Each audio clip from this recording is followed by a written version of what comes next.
Welcome back, family. Thanks for supporting us. We couldn't do without you, and we love to hear from you. So hit us up and let us know how you are doing. Okay, so this week is special. So many moons ago, we were introduced to the show Noah's Ark and became instant fans. So the show only lasted a few years, and the movie, but its impact far outreached the television screen. One of the most important characters on the show, Wade, was portrayed by the multi-talented Jensen Atwood. And we can't tell you how excited we are to talk to him and find out more about his journey, what he's up to now. This one's a good one, so take a listen, and then when you're done, make sure you take a listen to the single Unthinkable, which Jensen released. You're gonna like this one, family. We can't wait to hear what you think. So let's go. All right, welcome back, family. It's a new year, and we're starting off the new year with a bang. I'm a little excited about this one because I've got someone that I've been following for a few years now and checking out his work, and I think that you guys are going to be very excited about this one too. So we're going to welcome a new family member in, and I'm going to let you choose what family position you want to be. You want to be an uncle, a brother, a cousin. How you want to do this? But let's go with brother. I like brother. Okay. So everybody, please welcome our brother Jensen Atwood.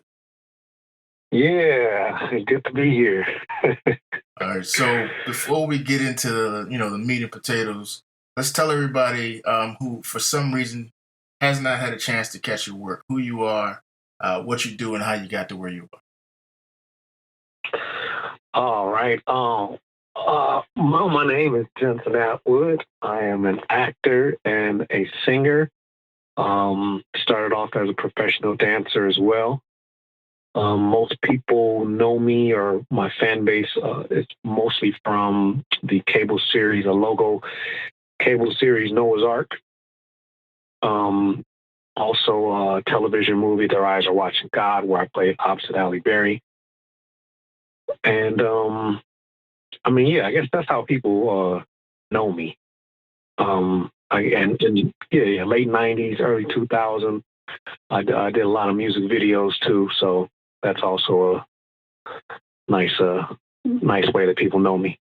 All right, let's back it up for a second. Let's talk about how you got started in this thing. When did you decide that entertaining was your future? Wow, that's an interesting question for me because entertainment is something that I've always done my entire life. It wasn't until I would say after my military career that I kind of have to figure out how I was going to make money, and I just kind of got the idea that why don't I try to make money doing what I've been doing my entire life, and from that point on, I got into class and got some headshots and started submitting myself to be in the entertainment world. Okay, so what branch of military were you in? I was in the Army. Okay, so you came home from the Army. Was it an immediate transition? Did you I know you said you took classes, but what led to that? Did you stumble into it, or that was I guess a choice that you made deliberate? Oh, it was definitely a deliberate choice. There was no stumbling. I mean, I couldn't wait to get out to pursue my entertainment career. I was actually in a rice field in South Korea, looking around, wondering what the heck I was doing there. And and I had to really just kind of figure out what I wanted to do with my life, and not just for the moment in time. Just kind of what my purpose was being on this planet. And like I said, it's something that I always did. I always sang with my older brother, Jason Atwood. I was always kind of his backup, even when he was rapping at one point in time. We sang the national anthem at our graduation from basic training in the Army. We both went through basic together and were stationed together at Fort Hood. So entertainment is something that I've always did. It was just a matter of making the decision to try to make money doing it. So it's interesting. You said you were mainly a singer in the early days. What made you lean towards acting instead of trying to pursue a career in music? Well, I mean, I've kind of always pursued acting, music, and dancing. I mean, when pop locking first came out, I had a buddy from across the street, Dave, Super Dave, who taught me how to pop lock, and I would, get my family together and perform for them. I was big into sports when I was in high school, and for me, stepping on the football field, it was a performance for the crowd. So entertainment is something that I always did, whether it was dancing or being theatrical or singing and rapping with my brother. It's just always been a part of my life. My mom, it was always one of her dreams, even though she never pursued it, to be a singer. And so I was around her singing growing up. Were you the kid that grabbed the cardboard box and was on spinning on your back? You know what? I never got to the floor work. I never really did the break dancing like that. I was, more of a pop lock. Okay, okay. So you got in class, and um, you know what? I want to ask a quick question because a lot of people have approached uh, the art of entertaining different ways. And some people will swear that if you don't go to a class, you don't prepare yourself for all the things the industry may bring your way. And other people uh, say that a class restricts you. Which, how did you see going to a class to hone your art? I mean, for me, it was phenomenal. I mean, my training is one of the things that separates me from the masses. Everybody wants to be in the entertainment business. Everybody wants to be an actor, but to really hone your craft, to really put the time in to, figure out yourself and some sort of technique. I mean, I think it's important. There's no rules when it comes to the entertainment world. So if somebody thinks that that's something that will hinder them instead of help them, then I can also understand that. For me, there was a lot of things that I already knew. I've been a storyteller since I was born, and I've always been a people person since I was born, and that's a big part of acting. Being in touch with your own feelings, being able to evoke emotions. Those are all things that I already had, and so going into class for me, it gave me structure, and it gave me the dialogue. It gave me I could put a language to what I had already knew, and some of the things that I was being taught were already inside of me, but I was able to give it a format. And Eric Morris was probably one of my most influential teachers, which I studied under him for about 4 years. And that's just some of the training. One of my first classes was Playhouse West here in Los Angeles, and then there's been many other workshops and personal teachers that I've been able to work with as well. While you were in class, were you working at the same time? Um, did you hit the ground running and you were getting little gigs here and there, or you really honed in and then once you were done, you attacked the industry? Oh, it was one and the same. I mean, I was auditioning and going to class at the same time. So yeah, I would say I was doing both. And when did the Yeah. first break come? Well, my first lead role was Little Mo's Superwoman video. That was my first lead role in anything, and then I would say I don't know. I don't remember which actually came first. There was Their Eyes Are Watching God opposite Halle Berry or Noah's Ark, but Noah's Ark was definitely the show that got my pinky toe into the door, I would say. Now that show has like an amazing following, and I think I read somewhere that it was a surprise success. Were you prepared for what came with that? Was I prepared for what came with? the success of Noah's Ark. That's a tricky one, man. That's a tricky one, and the reason why I say that is because Noah's Ark does have a phenomenal fan base, but it really hasn't ever received the accolades that it truly deserves. I mean, what we did, it was a time when it really wasn't. It was pretty taboo, and I knew I was taking a chance when I took the role, and my expectations weren't for it to be popular. It was at the time Patrick Ian Polk, which was the producer and director of Noah's Ark. His intentions were to do like a paid DVD subscription, like a mailing paid DVD subscription. So my expectations were really low. I enjoyed the script. I knew it would push me as an actor. But as far as any real success, I didn't really think that it would have much success. How did you how did it come to your attention, one? And was the audition process long? Was it a long decision making process for you to choose the role, or you just kind of knew that this was something you had to do? Wow, yeah, it came about because I had met Patrick on the set of his first feature, which was Punks. I was doing background work, and at that time, I carried headshots around.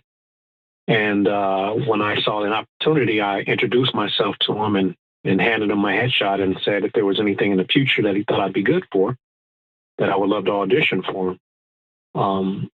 I would see him at different Hollywood events, and I would speak, and we became on a first name basis. And when he created Noah's Ark, which I think was called Hot Chop at the time, he told me about this role that he thought I would be good for, and I read the script, and I was like, hell no, I ain't doing that. But it also it challenged me, and it made me question myself as to why why why wouldn't I do it? And there was a lot of fear that I had to overcome, and I would even say a lot of arrogance that I had starting off, because to turn down a role that you haven't even auditioned for is ridiculous. And so I wanted to not only challenge myself, I not only wanted to face fears, but I wanted to give myself a chance as well. Yeah, and the rest is history. I think Noah's Ark might have been before its time. For one, it was a primary minority cast, and we've always struggled for representation in any way, shape, or form. But it was also not your stereotypical.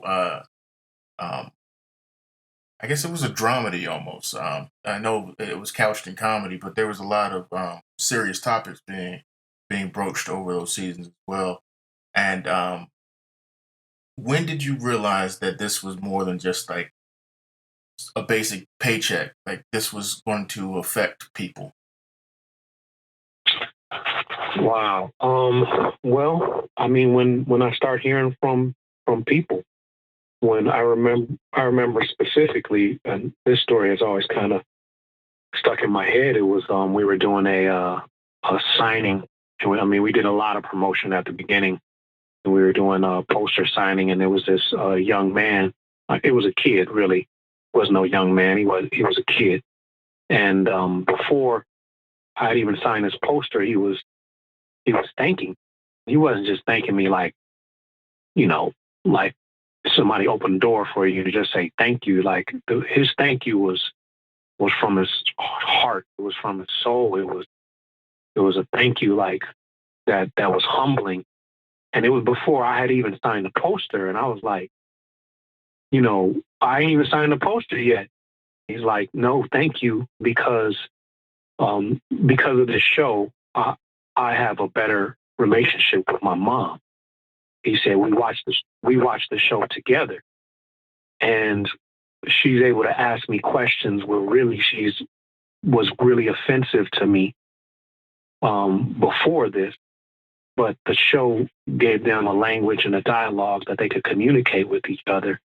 And he said because of it, him and his mom, are much closer. And to me, it was that point where I was like, wow, I to be honest, man, it kind of changed me as an actor. It kind of let me know what I was doing as an actor.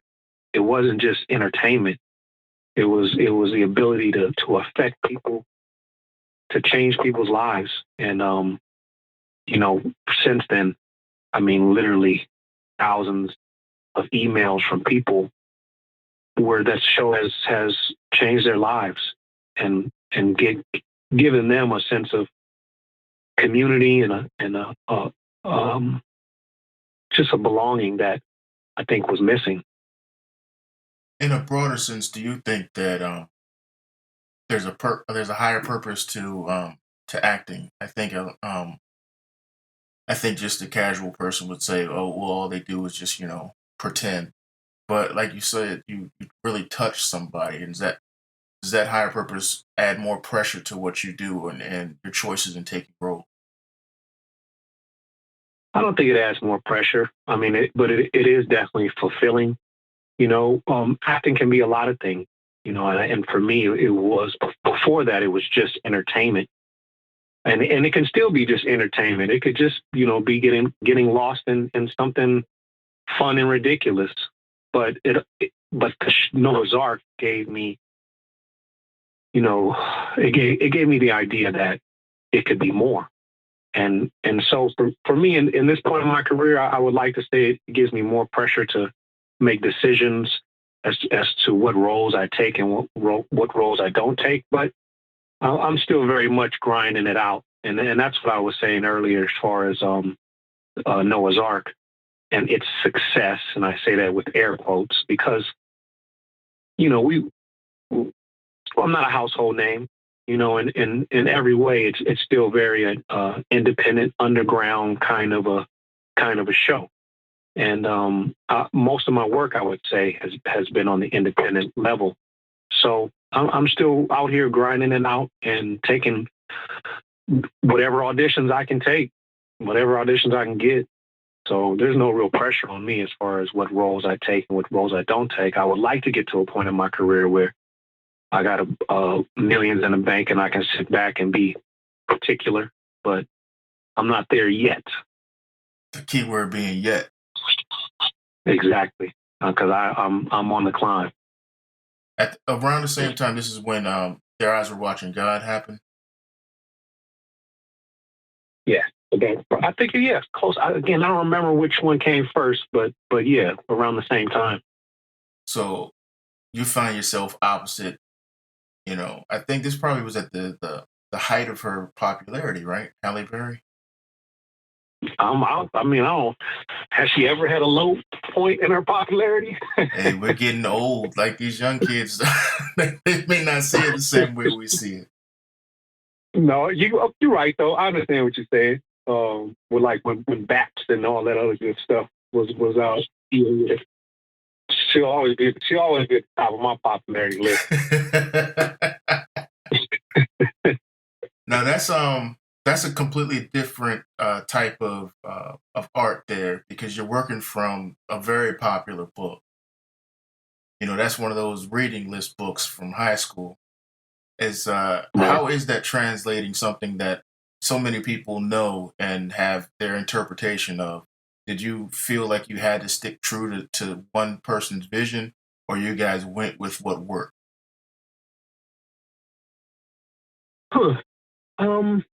That's a good one. I mean, I think whenever you're translating a book into film, when you read something, your mind kind of creates the story.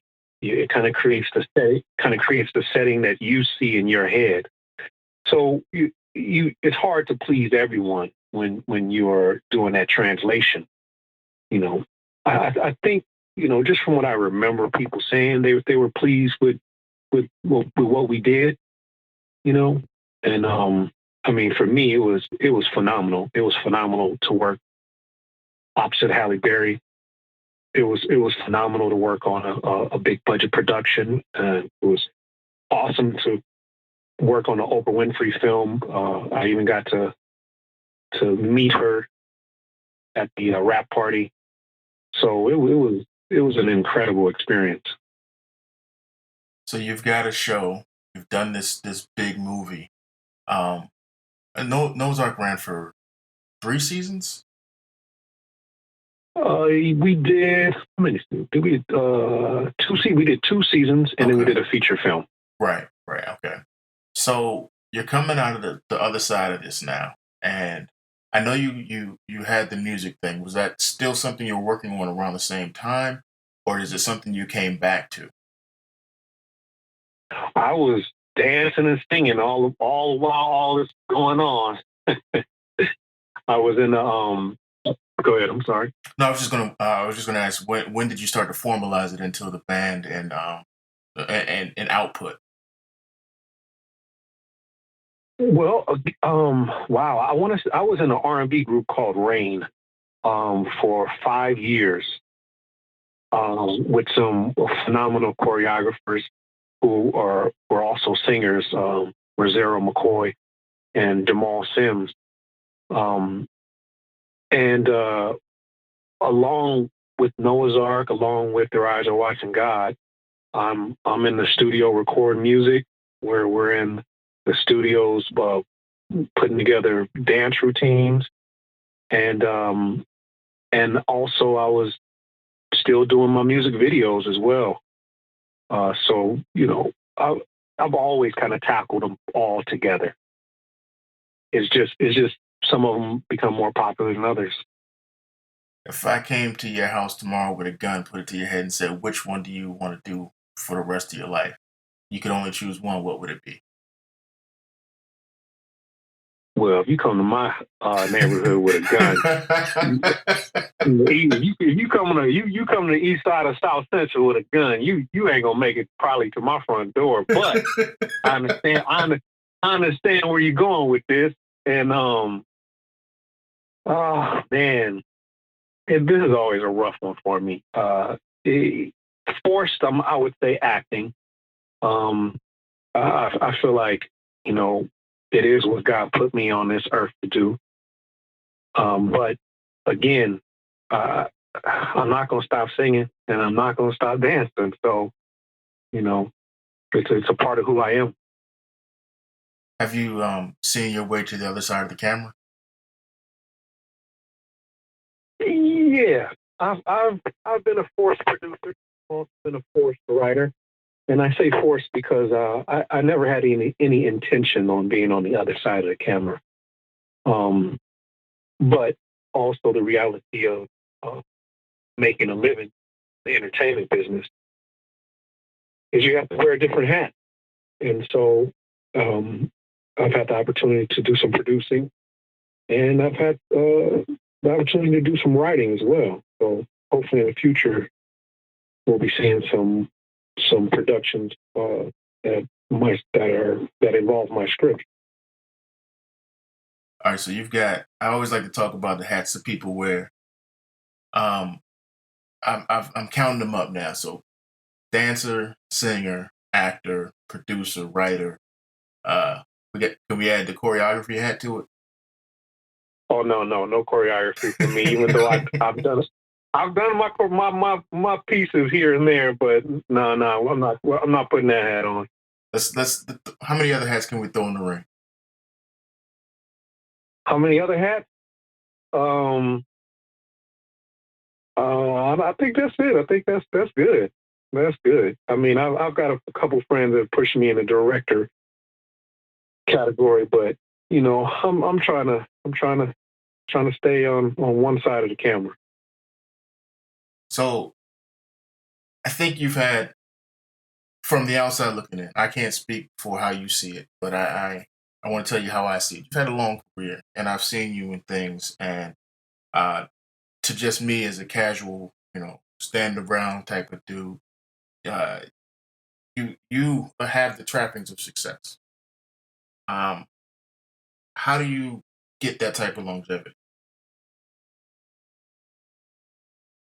Wow. Having some tough skin. I mean, that's definitely top of the list. Um, Not taking no for an answer. Um, being clear as to my own vision and what I'm trying to do. Um, wow. How do you have that long and that much success for over those years? I guess that's yeah. I'm gonna stick with those things. Yeah, it's a part of who I am. To be honest, you know, I I remember once my oldest brother. He works for the post office. Been there 30 years.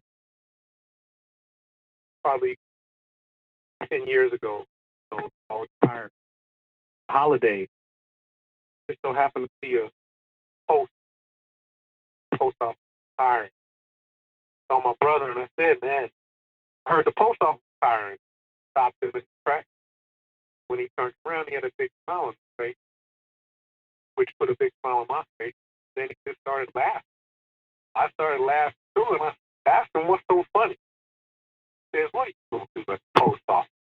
And we continue laughing. Because my reality is I'm an artist. It'd only be a matter of time before I was on the conveyor belt doing choreography or trying to get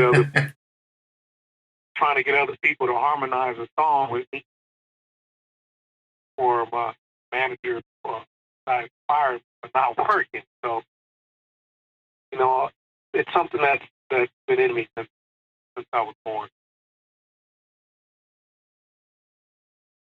It's an internal strength that you think that gets you to these places, or is it something that you had to learn?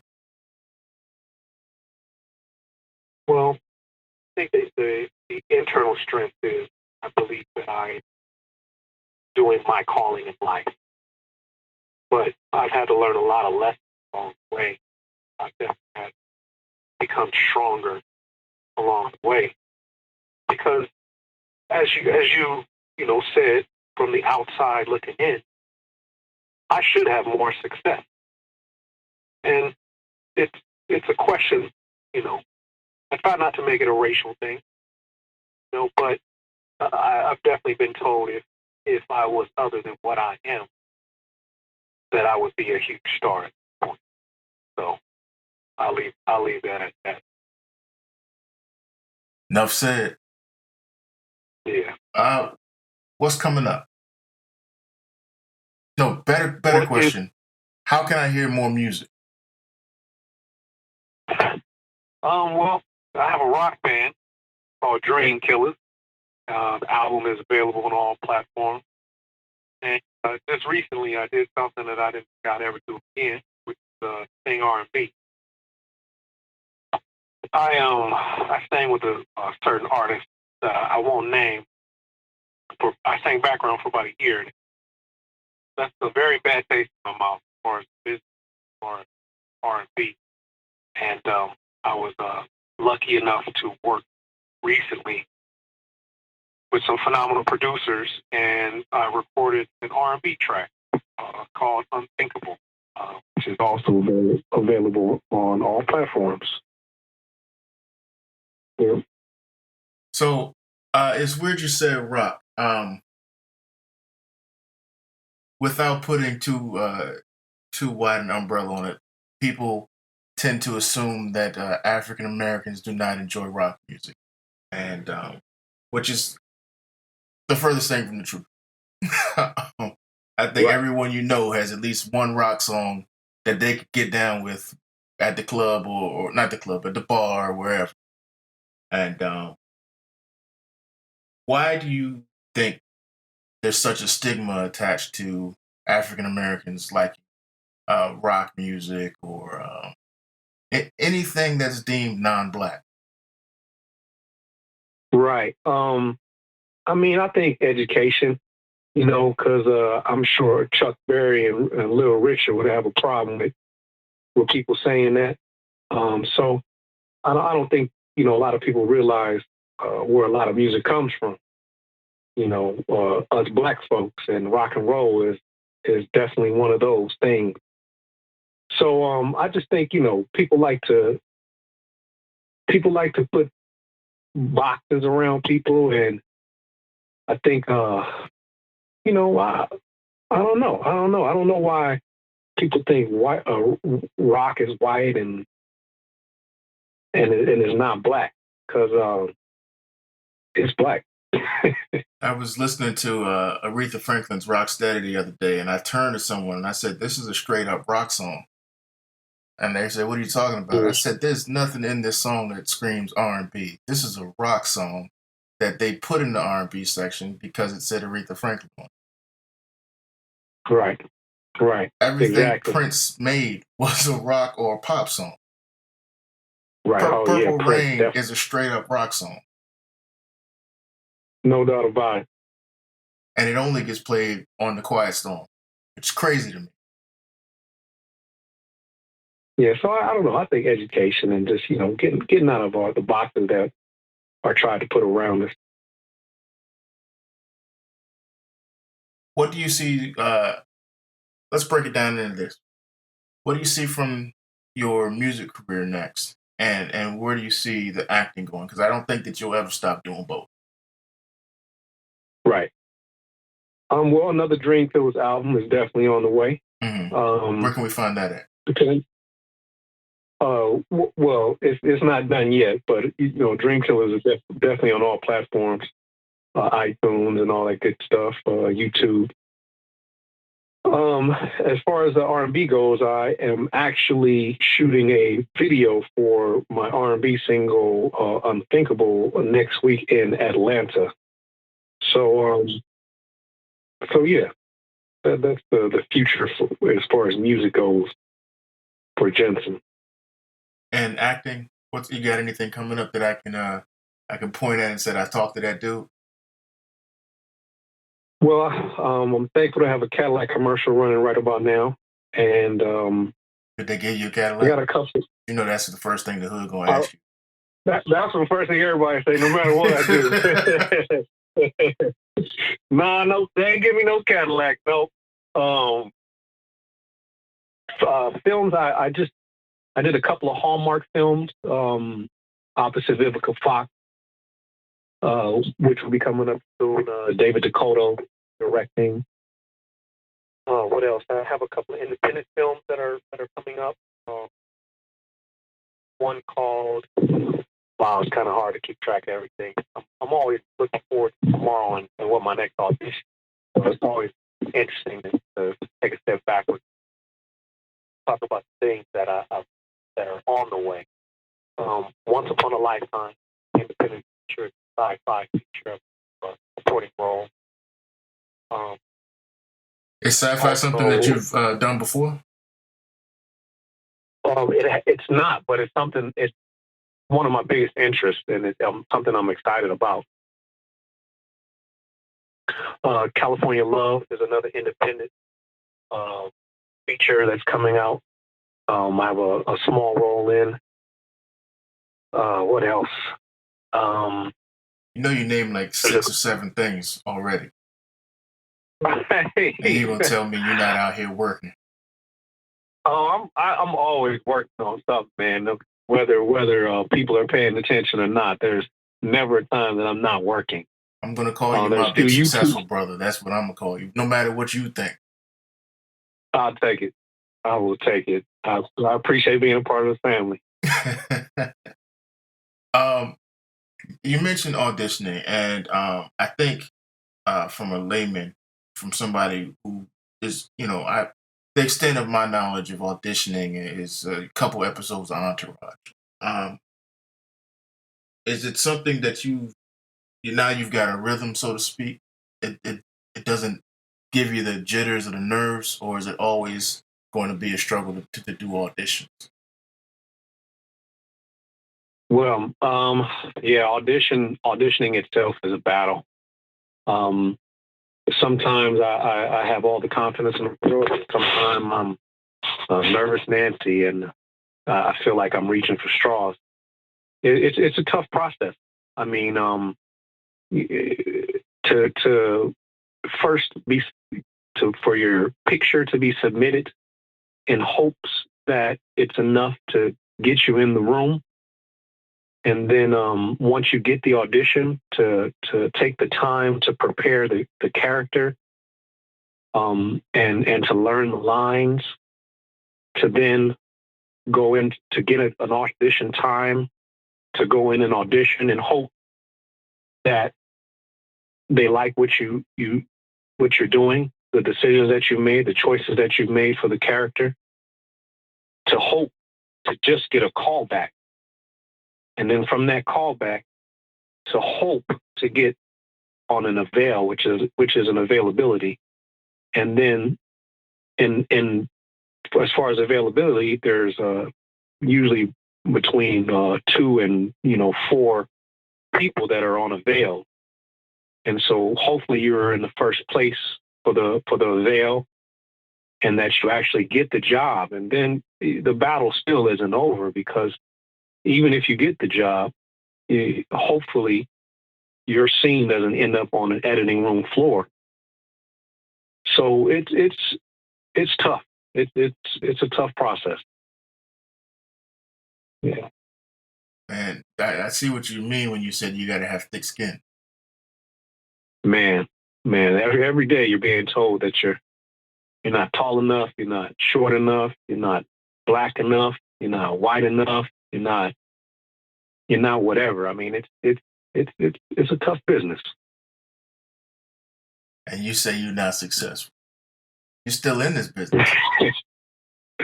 No, I'm successful. I'm just not as financially successful as I should be.